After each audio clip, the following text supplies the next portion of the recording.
There we go. Yeah. Okay, so we'll dedicate the shiur to the memory of Avril's mum, whose yortzeit is when, Avril? Today. Today, yortzeit is today with Shechai Marukim. Sayonara. And Le'ilui Nishmat. What's her name? Rivka Leah Bat Yitzchok Wolf. Rivka Leah Bat Yitzchak Wolf. Le'ilui Nishmat. Rivka Leah Bat Yitzchak Wolf. We'll also want to dedicate the shiur to for a refuah shalema for a cousin of mine on the other side to Jeffrey, on my mother's side, Reuven ben Eliezer, who is very poorly and needs our prayers. So if you could add Reuven ben Eliezer to your prayers for refuah shalema, that would be very good. Right. Let's go to the Gemarah. Now, what have I done with it? There it is.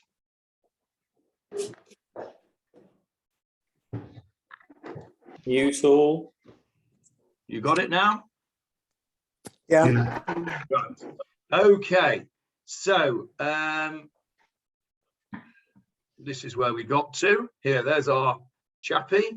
We finished the code, and we got to a little S symbol, which tells us we've got a slightly new subject, and we're still on the subject of intercalating the years, and you can see, by the way, by how much detail and how many different scenarios they put forward, you can see how vital this intercalation of the year and the calendar was. We forget, don't we, that the calendar is so important to our lives, because we've got a fixed calendar. We don't think about it. We know exactly when Pesach is. I can plan not going to Australia because of Pesach, and etc. And we can plan our smachot and various other things, the holidays and what we're doing, because we know exactly when the chagim are. But imagine your life if without a fixed calendar, you don't know when exactly Yom Tov's going to be. You don't even know whether there's going to be an extra month. So you can imagine there was a very uncertain thing. So it's not surprising when you stop and think about it for a minute, why we are sort of, I suppose, flogging this, really, this idea of the intercalation. We've been at it for months. I know we go slowly, but there is a lot of different scenarios presented here. And the reason for that is because it's actually so important, which brings me to another idea, which is that if you look in the beginning of Mishnah Rosh Hashanah, you'll see that the idea of how they used to pass on the information about Rosh Chodesh by lighting a fire on the roof, on the mountain, the hills, and that would be passed on to another hill, and they'd light a fire, and that's how the information was passed on, until a group of people called the Shomronim tried to mess it all up, because they didn't agree with the calendar that the Beis Din were doing. So they tried to muck it all up, and it was so important that people didn't know when the Chagim were. And of course, our whole lives, don't they, revolve around the Chagim. I remember when I was a student, Jeffrey will remember this. When I was a first-year student, I lived in London in Diggs with a very, very nice family, although I didn't think so at the time, but that was my fault, not theirs. And they were a family called Zev and Reki Reiners. Do you remember them, Jeffrey? His most distinctive feature was that he had one leg. Anyway, I remember coming back from my first term away and coming back and very wrongly and unfairly making fun of these people, because whatever thing they were talking about. They centered it around the Yom Tov. So if they were going somewhere, it was 2 weeks before Purim or a week after Pesach. And I remember distinctly saying, you know, these people are weird. If they mean February, why don't they say February? Why do they, you know, date everything around the Chag? Well, of course, what did I know? A 17-year-old nobody that didn't know anything, didn't have a family, didn't, you know, everything was done for me. I realized much later on that, of course, everything revolves around the Chagim. And certainly now, when, you know, when families are not round the corner from one another, everything revolves around the Chagim. So imagine a scenario where you don't know when that's going to be. It really must be very disconcerting. And that's why there's so much going on in this Gemarah. That's why this Gemarah is really flogging this idea of the intercalation, because it really was absolutely central to their lives. And you will be able to see that now again in the next little bit of Gemarah that we're going to do, which continues on various ideas about intercalating the year. And we're over here at the bottom of page 61, if you're in the Steinsaltz, and it is towards the bottom of page 12a in the Vilna Shas. And we go from here. Tanu Rabbanan, the rabbis taught us, Ein ma'abrin et hashana, we do not intercalate the year. Lo mishana lechaverta. Okay, who can see what word is in the middle of this word here, lechaverta? What's the root of that word? Yes, Avril? Avril Gatov, I could see some lips moving there. Chaver, friend. Chaver, correct. And a chaver is? Friend. A friend. So what this means is we do not intercalate a year from one year to its friend. What does that mean? The next year. The next year, that's right. As it says over here, we don't intercalate the year from one year to another. Okay. Velo shalosh shanim zu achar zu. And we don't intercalate 3 successive years. In other words, one after the other. Now, who's got a question on what I've just said?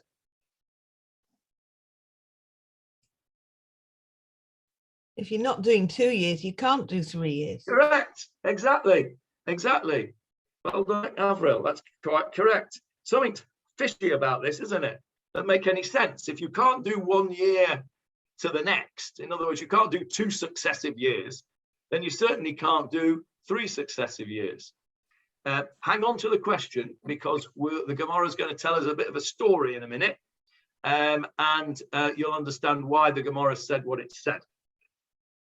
At the moment, what we can say is that all we can say at the moment is that it's using it for stress. Okay, you can't do what in successive years, and you certainly can't do 3 years on the trot. Okay, that's the bold statement of the Gemarah. But now, Rabbi Shimon is going to give us a story where actually they did apparently intercalate 3 years on the trot. And that's why the Gemarah says you can't, because the story is going to say, oh, yes, you can. All right. So, Amar Rabbi Shimon. Rabbi Shimon says, Ma'aseh Rabbi Akiva. There was a story, a happening, an incident that occurred with Rabbi Akiva. Shahaya chavush bebeit ha'asurim. Like all good rabbis, he was locked up. Why do I say like all good rabbis? Well, if you go to a Chabad shul, you'll probably find that chances are they won't say Tachanun on most days, because either the Rebbe, one of them, got put in prison for something they didn't do on that particular day, or he got let out of prison on that particular day, and they're celebrating it, so they don't say Tachanun. So it was a very common thing in times when we were not sovereign in our own land, which is basically the entirety of our history. with the exception of just a very short period of time during the period of the First Temple, and a little bit before, and since 1948. But apart from that, we've not been sovereign in our own land. We've either been in our own land under the rule of others, like Rabbi Akiva, who was under the rule of this chappie here, of the Romans, or we were in other people's lands as visitors, as were the Lubavitcher Rebbes in Russia. And obviously, when you are not sovereign in your own land, you are likely and subject to persecution if you happen to be a Jew. If you happen to be a rabbi, and a prominent rabbi, then you are going to cop for it on behalf of the Jewish people, which is why rabbis were often you often find stories throughout the Gemarah and in later rabbinic literature of people being put in prison. It wasn't that they were particularly non-law-abiding citizens. That was just, I'm afraid, a function of being a leader in a Jewish community which was not sovereign in its own land. Rabbi Akiva was incarcerated in prison, and he was incarcerated by the Romans. The back story to this is that Rabbi Akiva was known to be one of the leaders of the people. He was incarcerated, according to one opinion, for the last 3 years of his life. He was in prison, and he was then taken out from prison and tortured to death. You can read the details of that in your Yom Kippur Machzor, where we read in the middle of the afternoon when we're all a bit sleepy. We read the story of the Asurei Haragei Malachut, the 10 martyrs, one of whom was Rabbi Akiva. And the story is that before that happened, he was incarcerated in prison for 3 years. So what did he do? This is the story that Rabbi Shimon is quoting here. Amar Rabbi Shimon, Ma'aseh Rabbi Akiva. There was a story with Rabbi Akiva, Shaya Chavush B'Beit Asurim. He was in the prison. Ve'iber shalosh shanim zu achar zu. And he did exactly what the Gemarah has just told us you can't do. He intercalated 3 years, one after the other. Zu achar zu. This one after this one. Why is it not ze achar ze? Who's doing Ulpan at the moment? Go on, Stephen, we can't hear you. You're muted.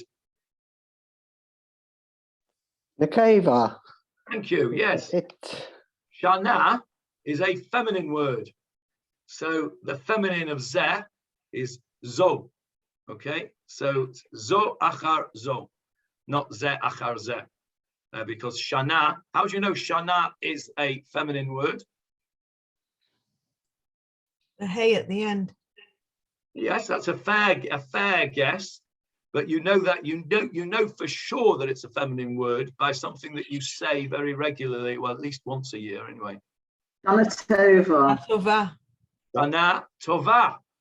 Otherwise, it would be shana tov, wouldn't it? So the fact that it's shana tova tells you that it's feminine, and that's why it's zo achar zo. Okay, that's today's grammar lesson over. So Rabbi Akiva did this intercalation year after year for 3 years. And so Rabbi Shimon is questioning this Tanu Rabbanan, is questioning this Breita and saying, hang on a minute, are you sure you're right about this Breita? Because I know of a story that Rabbi Akiva did intercalate year after year. Okay, without looking on it in the translation, anybody want to try and suggest a solution to this conundrum? Because of course, what we don't like is we don't like to have machloket. We like to try and find a solution that fits both scenarios. How can it be that the Breita said you can't do it and Rabbi Akiva did do it? Any suggestions? Pikuach nefesh. Well, yeah, that's what I would have said. I would have said this was a time of emergency, and in fact, we'll see that actually one of the opinions is that that this was a time of urgency because they were under the kosh with the Romans. So yeah, I think that's right.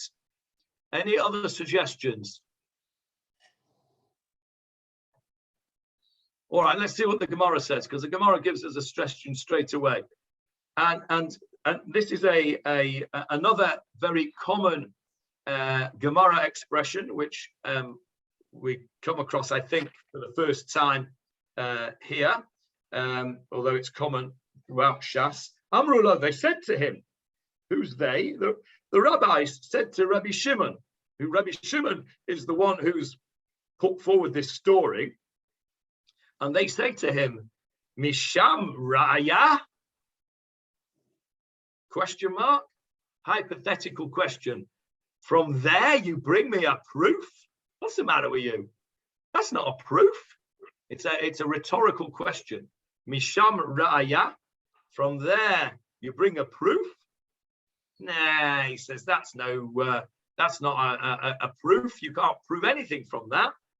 Let me tell you, says the Rabbanan to Rabbi Shimon, what really happened. What really happened was Bet Din Yashvu v'kavu achat bizmana. Although Rabbi Akiva made the calculations about when the intercalation should take place, he never actually announced it. And he never actually formally intercalated the years. He only made the calculations. And later on, the Bet Din sat and fixed, Bet Din Yashvu sat, v'kavu, and fixed, achat, one at a time, bizmana, in its correct time. You can see the word zman in the middle of that word. Bizmana, in Zman, time, hey at the end, bizmanah, her time, i.e. in its time. So why is that not necessary that the rabbis needed to say that to Rabbi Shimon? Why didn't Rabbi Shimon know that himself? Why should he have known that couldn't have been the case, that Rabbi Akiva Rabbi Akiva announced 3 intercalations one after the other, even if this Breita hadn't said you're not allowed to. There's another reason why Rabbi Akiva couldn't possibly have done that, and it's hinted to in the Rabbanon's reply to Rabbi Shimon. What have we learned in the past about the announcement of the intercalation? It had to be done by the head of the Sanhedrin. It had to be done in situ, and he was in prison. Well, it's right, and also you're absolutely right, Avril. He wasn't the head of the Beis Din. He wasn't the head of the Sanhedrin. So I mean, he was a great Talmid Chacham, but he wasn't the Nasi of the Bet Din. So he couldn't have done it. So you're right. That's another question against Rabbi Shimon's suggestion here. Can I just ask a stupid, maybe it's a stupid question. If you did 3 successive years, then wouldn't all the things that we said be completely out of kilter? Yeah, that's exactly why you don't do 3 years on the trot. Yeah. Because even if you were to start early, right? So you need 1 year because Pesach is creeping backwards into the winter. You add 3 years, that's a full, that's 3 full months, right? You're going to intercalate a month for 3 years running. So let's say this year, 5782 is a leap year. Let's say we make 5783 and 5784 a leap year. By the time we get to 5784, the 3rd leap year, Pesach is in the Gregorian calendar. Pesach will be in June. Okay, Pesach will be in the summer. and we can't have Pesach in the summer, can we? Pesach has to be in the spring. So you're absolutely right, Avril. That is the main reason why you can't intercalate 3 years on the trot, because you'll muck up the whole calendar. The whole reason for intercalation is to keep Pesach in the spring and to keep the lunar calendar. Remember, we don't have a purely lunar calendar. We have a luni-solar calendar. We have a mixture. And in order to keep them more or less in kilter, as you call it, you need to have the leap year. But if you have 3 leap years on the trot, you're going to mess it up. You're going to have the opposite problem. You're going to have Pesach being too late rather than too early. So that's absolutely right.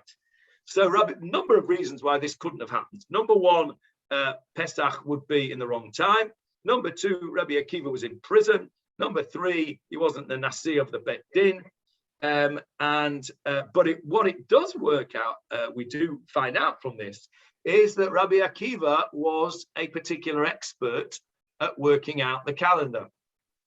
And so he made the calculations, and according to the answer to Rabbi Shimon, he made the calculations and he passed it on to the Bet Din when the years should be intercalated. Because remember, we have a 19-year cycle.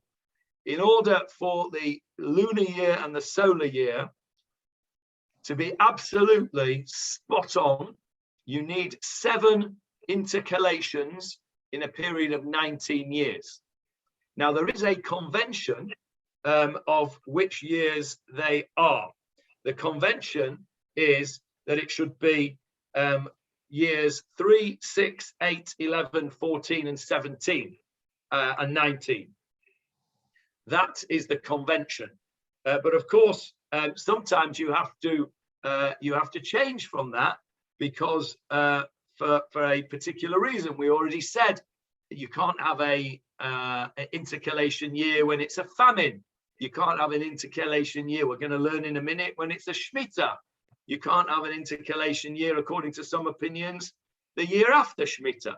So it's not quite so straightforward. If it was just straightforward, 3, 6, 8, 11, 14, 17, 19, then, there wouldn't be any chokhmas.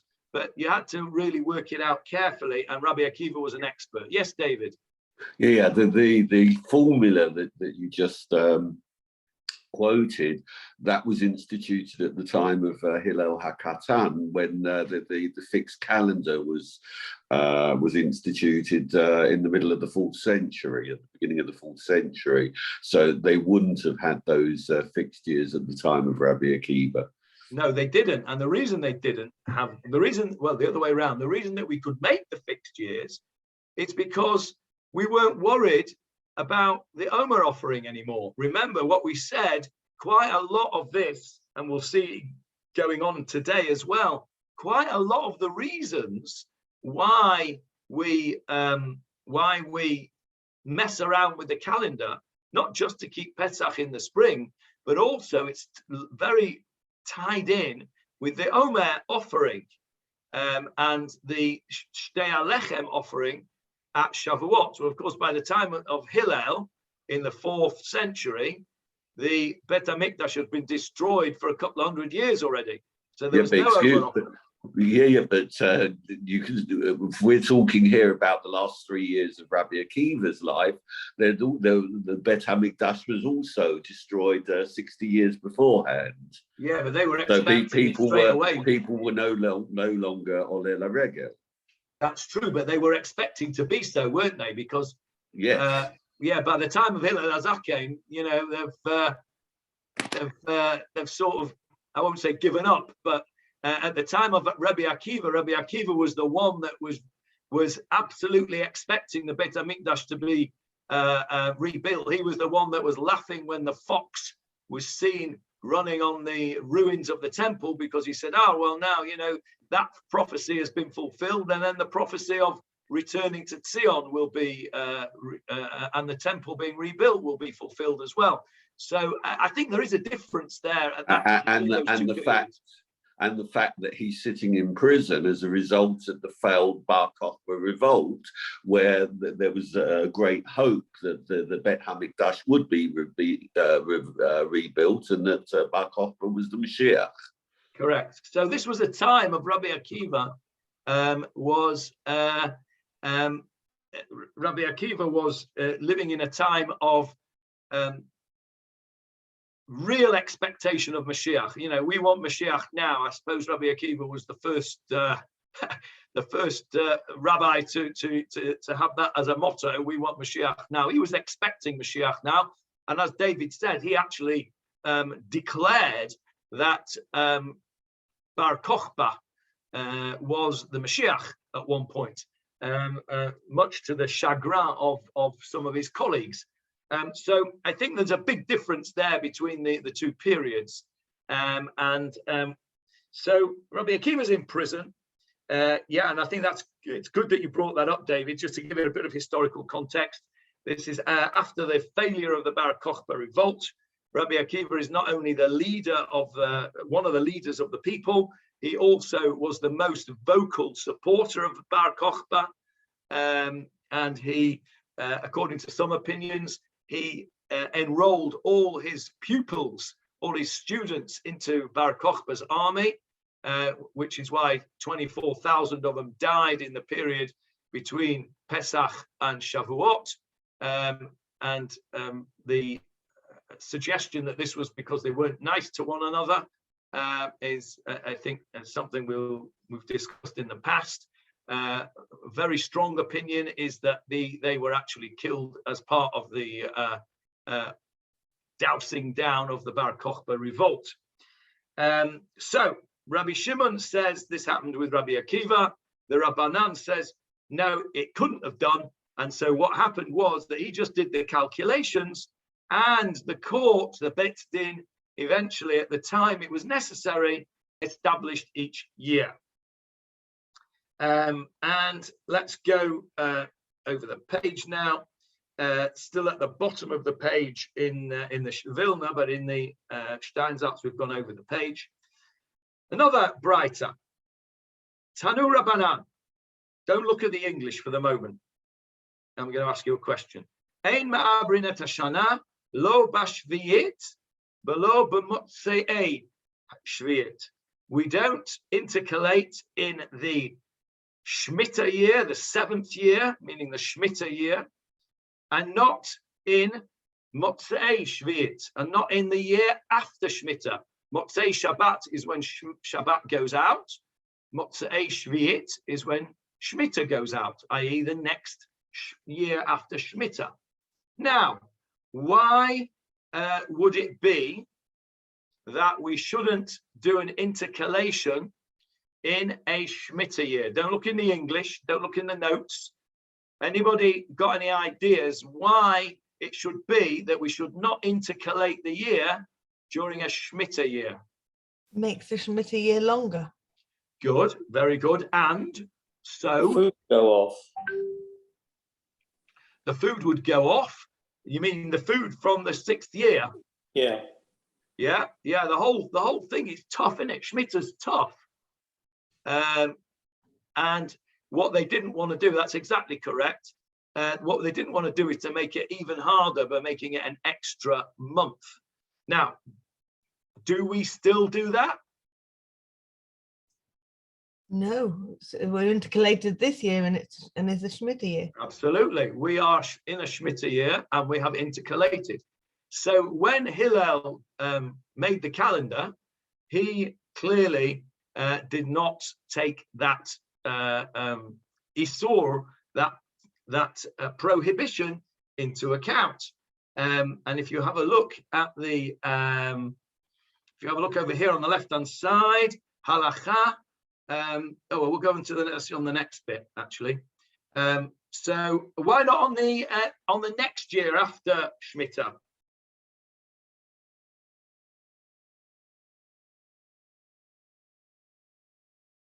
Why shouldn't you intercalate in the 8th year? Because Shemittah still affects the produce for the following year. Yeah, you're right. I mean, remember When it comes to Rosh Hashanah, this coming year, you can't just say, okay, that's it, Shemittah's over, I can go and eat whatever I like without thinking about where it's come from. No, fruits, for example, certain fruits, I don't know off the top of my head which ones are the latest, but there are certain fruits that go way, way into the 8th year that are forbidden because of Shemittah. So Avril is correct. The difficulties of Shemittah, the difficulties that it makes with produce, etc., do linger on into the 8th year. And of course, if we intercalate, what does that do? We mentioned it earlier on today. Makes Pesach later, right?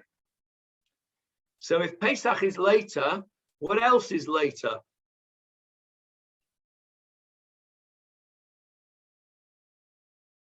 What do we do on the 2nd day of Pesach? Omer. We bring the Omer offering, which is barley. And what does that allow us to do, Michael, once we've brought that Omer?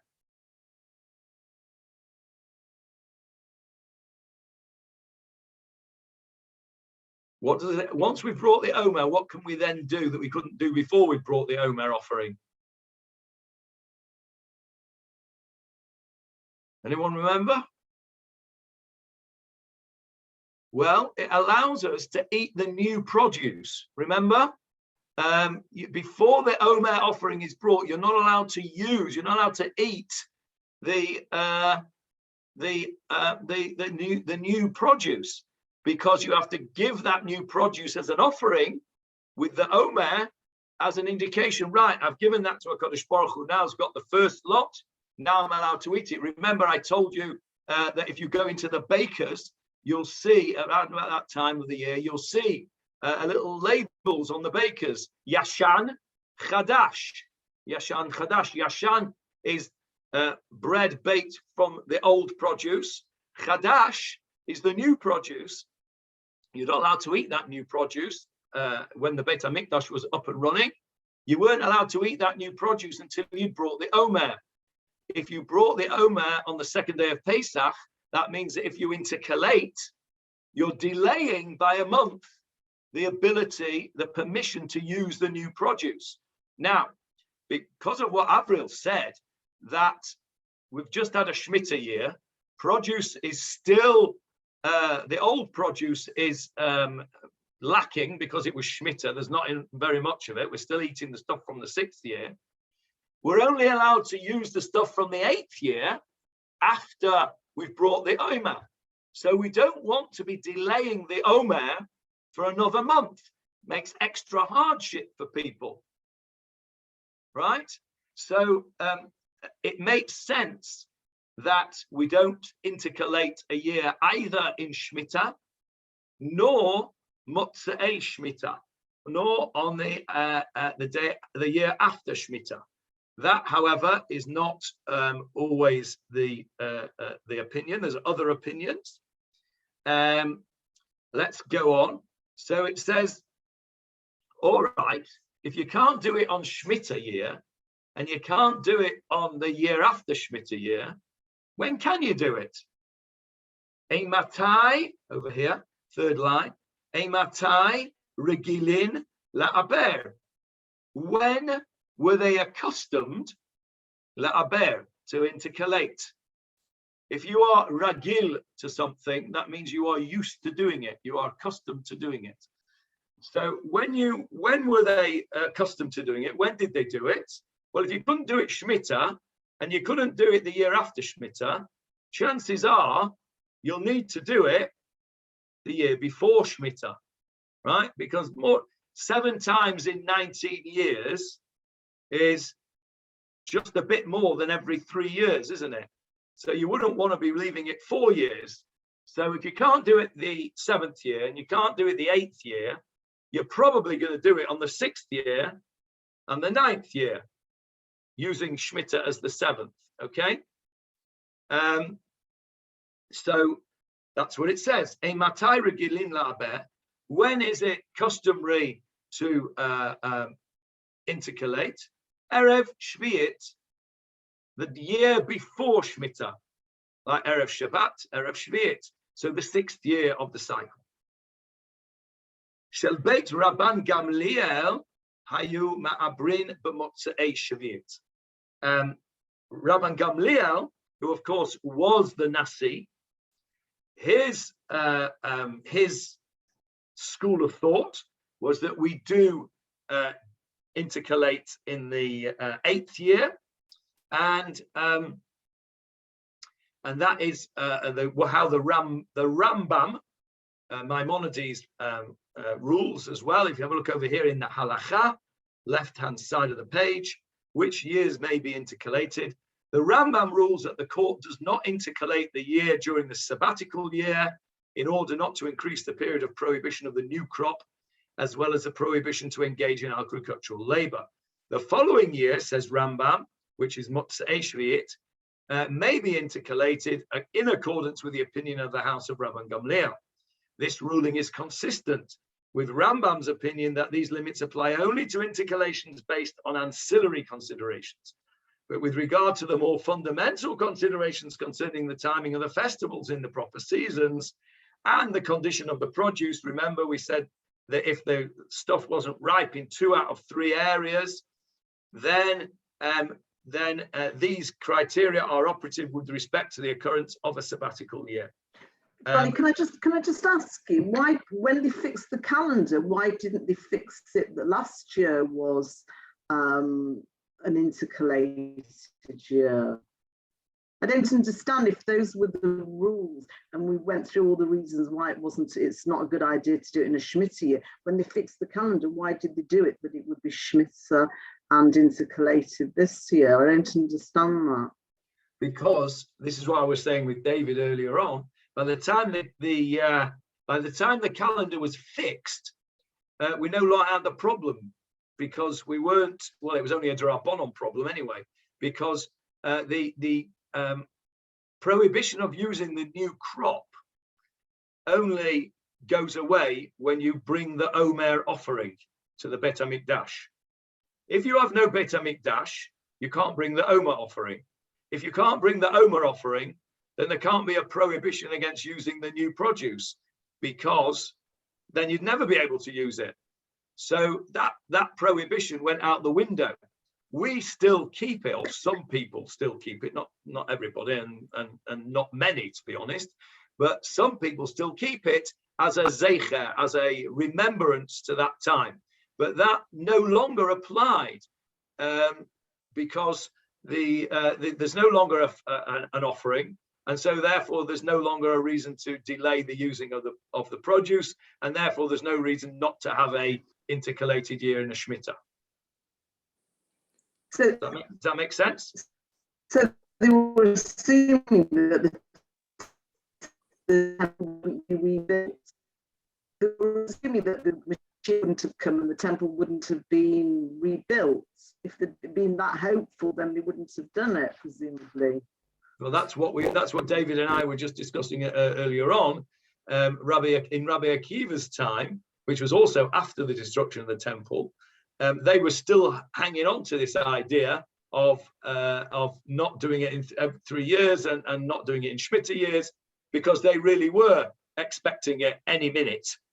By the time the middle of the 4th century, and Hillel, who fixed the calendar, it's 200 years.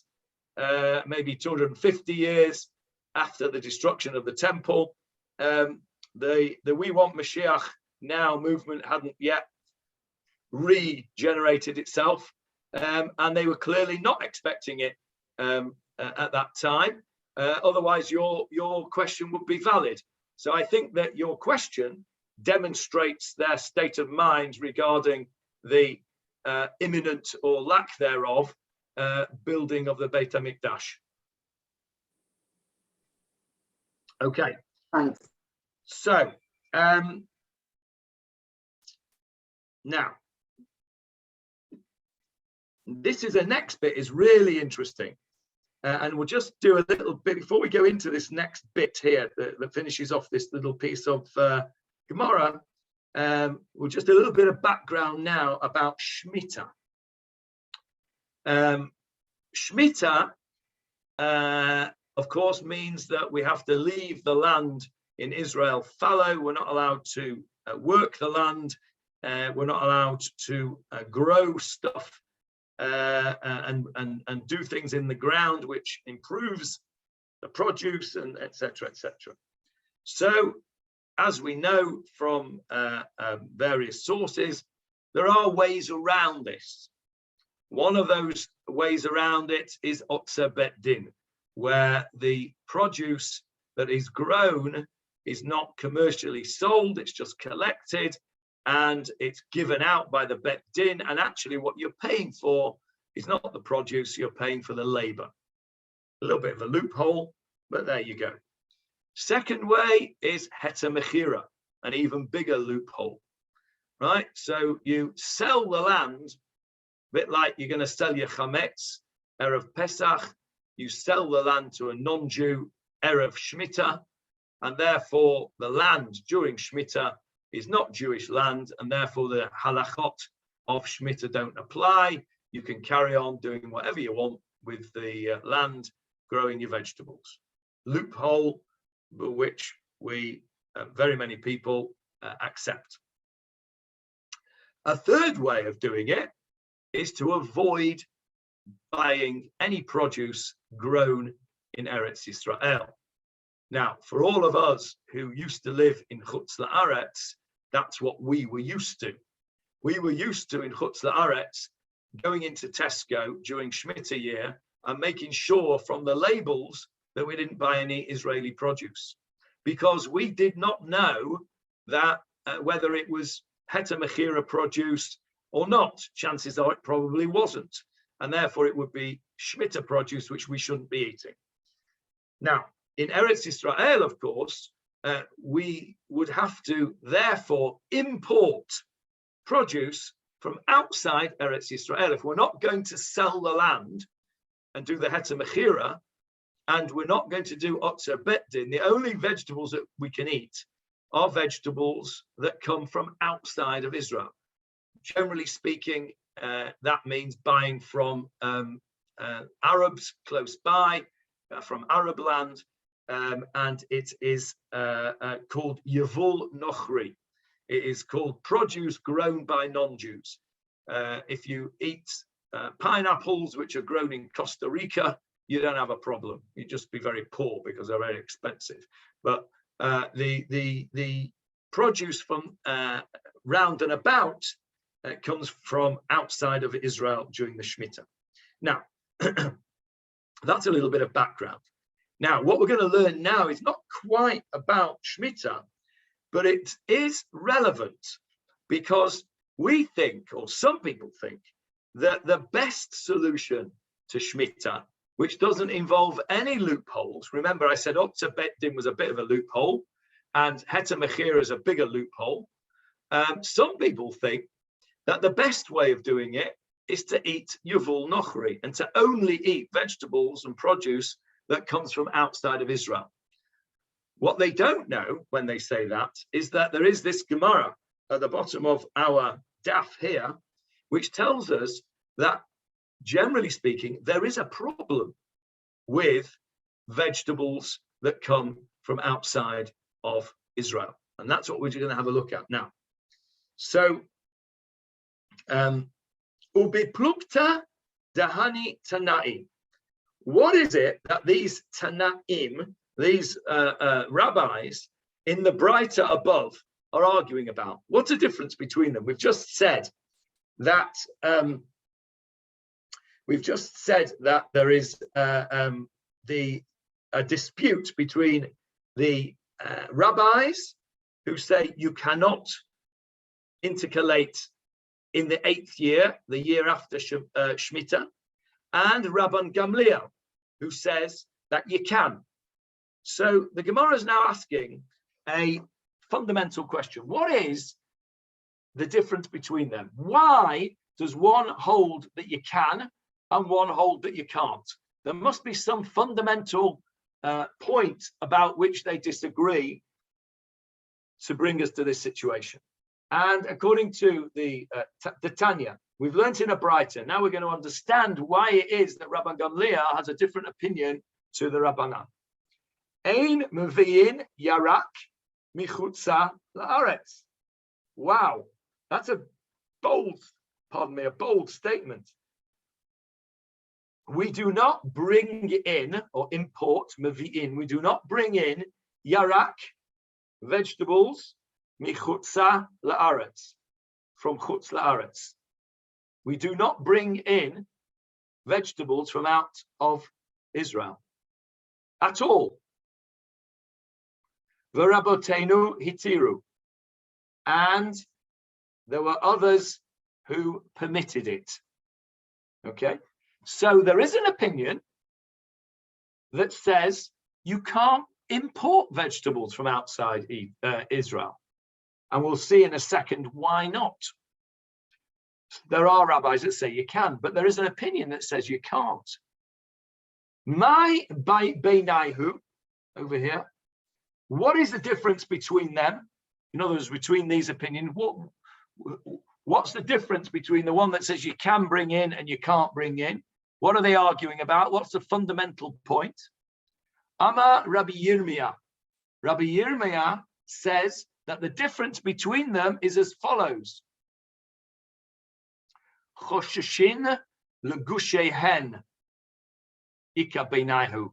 What is the difference is that they are worried. Chosheshin, choshesh. If you are choshesh, you are worried about something, or you are concerned. Legushehen. Anybody know what gushim are? If you have soup and you have gushim in your soup, do you know what they are?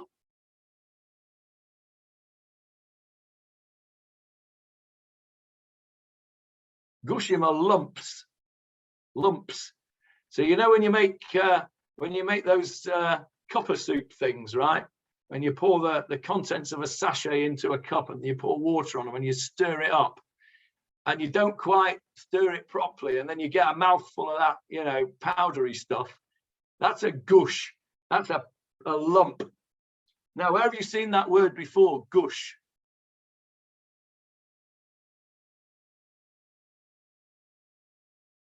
Go on, Avril Gatov, unmute and say it. Gush Etzion. Gush Etzion, or Gush Katif, if you cast your mind back 16 or 17 years. Gush, what's Gush Etzion? A clump of settlements. Yeah, Gush is a block, B-L-O-C. The Etzion block. Gush Katif is the Katif block.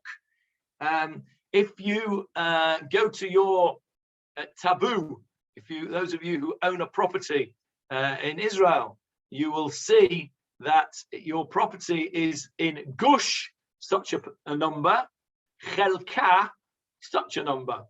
So you will be in block H, as it were, section, Chelka, from the word Chelek, portion, Chelka, Aleph. So you might be in Gush 350, Chelek, Chelka, Aleph, or Bet. So Gush means a block. And here it means a clump. It means a clump of earth, a sod in the old-fashioned English word. Okay? So we're worried about the sods of earth that come in with the vegetables that we import from outside of Israel. Why would we be worried about that? Why would we be worried that if we import vegetables, we might be bringing in sods of earth with it?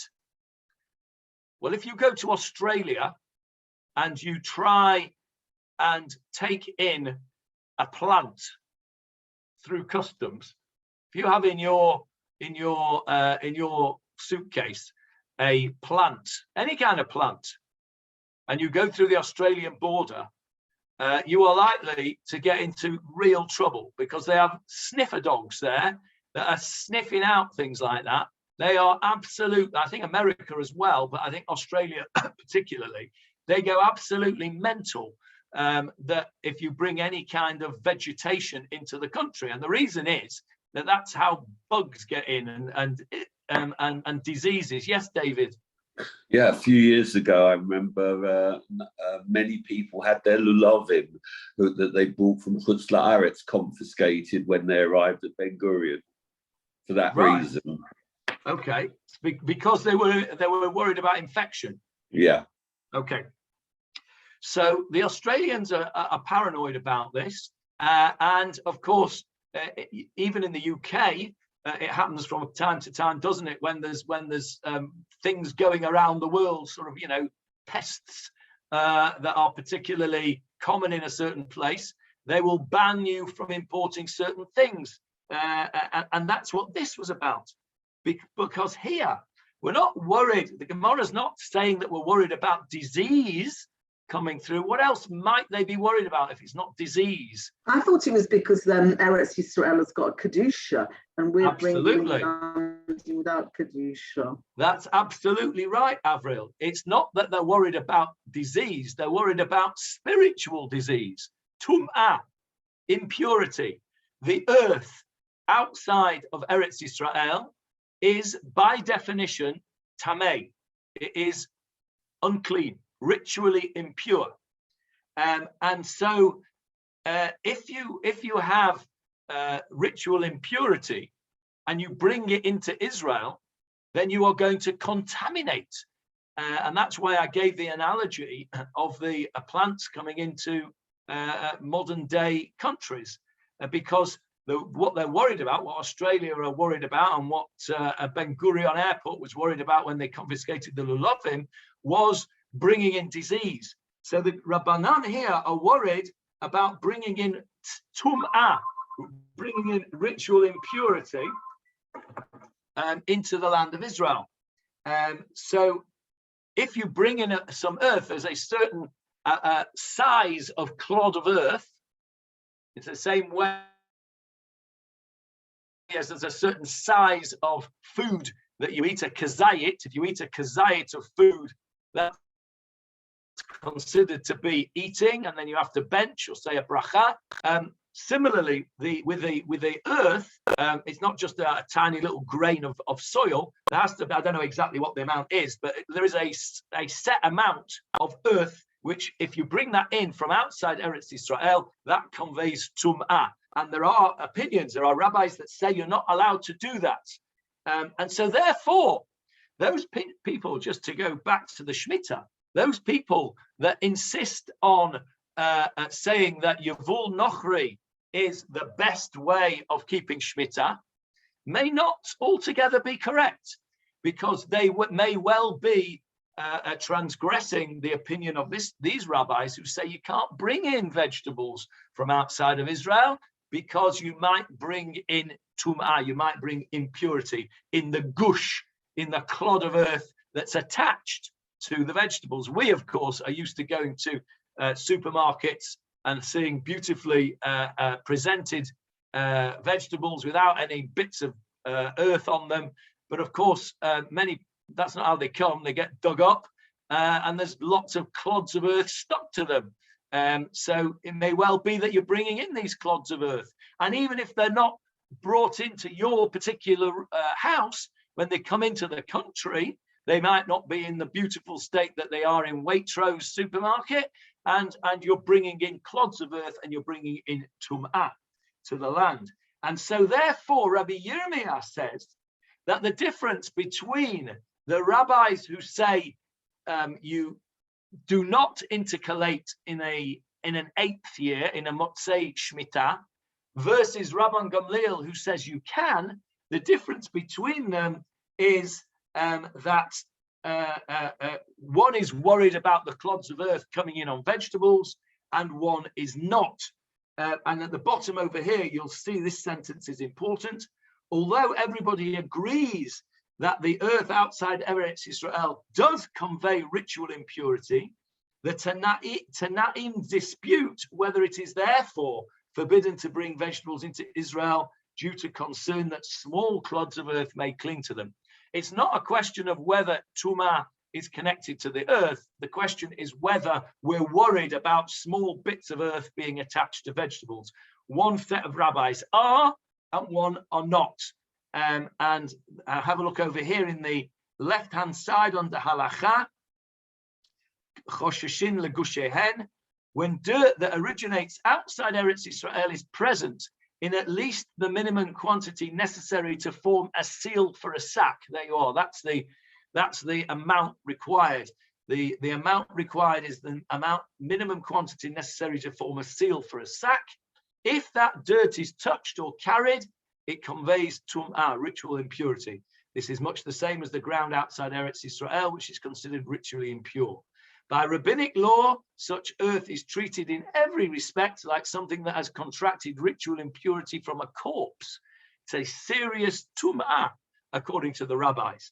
So we are concerned about this tum'ah, and therefore those people who say, let's only eat yavul nochri, may not be necessarily doing the right thing.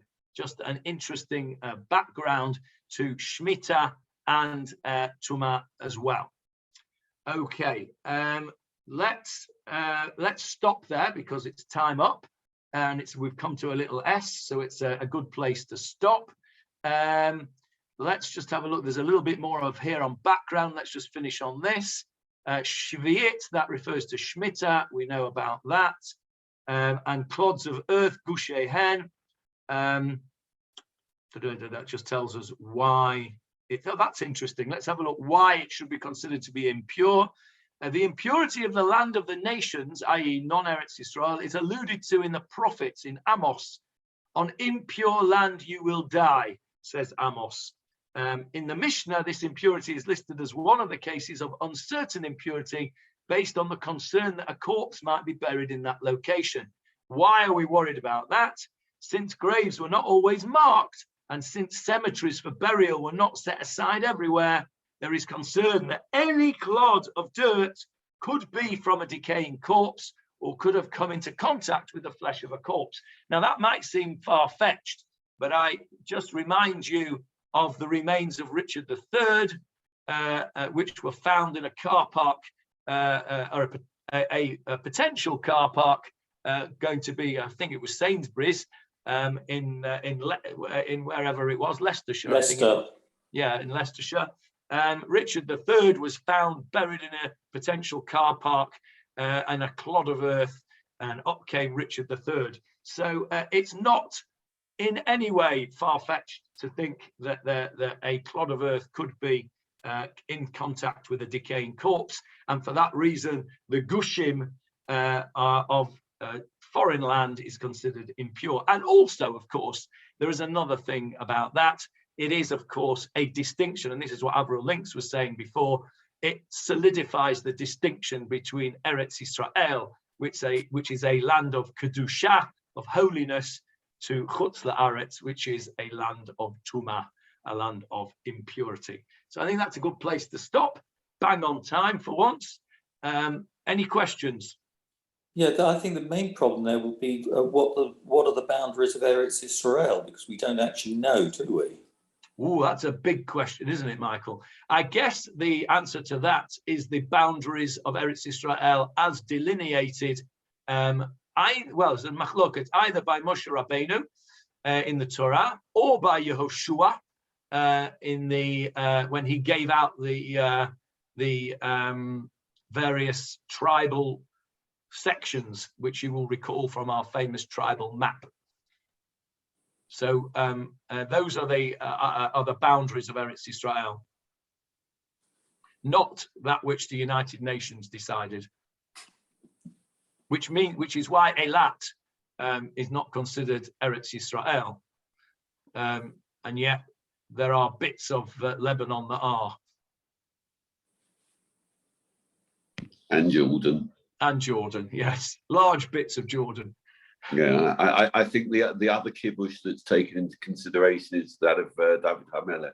Yeah, but you're right. But I think, and that was the biggest kibush, wasn't it? That was the widest borders of all. And I think that there's strong opinions that doesn't count, because we've got the idea of a milchemet reshut and a milchemet chiyuv. A milchemet reshut being any war that was for capture of land outside of the biblical borders of Eretz Israel. And so there's a machloket about that. But you're right, David, of course, the David HaMelech, which we will come to into the Tanakh shir in a few months, expanded the borders to their greatest level in history, basically. So very interesting that I remember in the Shemittah year of 2001, which was in the middle of the Intifada, and I think again in 2008, there was a huge campaign here, particularly from the people that lived in the Gush. They were coming out with advertisements putting an orange or a lemon equated to a grenade, i.e. by going a Heter Mechira and using Arab produce, you're helping to fund the intifadas. Yeah, I think it was the other way around, wasn't it? They were saying use the Heter Mechira and you will be supporting us because we're using the Heter Mechira and we're growing the oranges. If you use your full Nochri. No. If you're using the Heter Mechira, aren't you benefiting the terrorists? No. It's the other way around, David. Is it? No, because what happens with the Heter Mechira? It's like the Chometz, right? You sell the land to the Arab for a nominal fee. And you carry on doing your work. You are effectively doing exactly what you were doing before, but under Arab ownership. The Arabs don't benefit. But you're not paying rent to the Arabs for the land for the year. It's a nominal thing like the chometz. You don't when you sell your chometz, you don't actually the goy doesn't give you the full value. It gives you a nominal value. It's the same with the Heter Mechira. Whereas when you buy Yevul Nochri, when you actually buy produce that's produced by the Arabs outside of Israel, then you're supporting terrorism, and then you use the grenade. So I do remember that. And in fact, in the last Shemittah year, 2015, my daughter got married, and I said to the caterers, I do not want you to use any Yevul Nochri for exactly that reason. I only want you to use Heter Mechira or Otza Bet Din. I do not want you to use any Yevul Nochri for that reason. There were some Frumis that were invited that insisted on having Yevul Nochri, and I refused until my daughter begged me, and it was her wedding, so I gave in reluctantly. And then one or two of them didn't even eat it after I'd gone to all that trouble. So there you are. And that's so yes, that I do remember that advertisement. It was a very powerful advertisement, and that was and I think it was that way around. The Yevul Nochri was supporting it. Excellent, good. Well, Purim Sameach, everybody. Those of you who are in our area, which is I think just Michael and Jeffrey, unless Avril and David are coming down, we are davening Mincha at 5:15, Mariv at 6:15, Megillah at 6:30. Outside, yes. I've just this second, as I said outside, got a text there from Michael Leaf says, is it inside or outside? If in doubt, read the instructions. Okay, see you everybody. Thank you. Thank you very much. Thank you, Johnny. Purim Sameach. Thank you. Purim Purim Sameach, Sameach. everyone. Bye.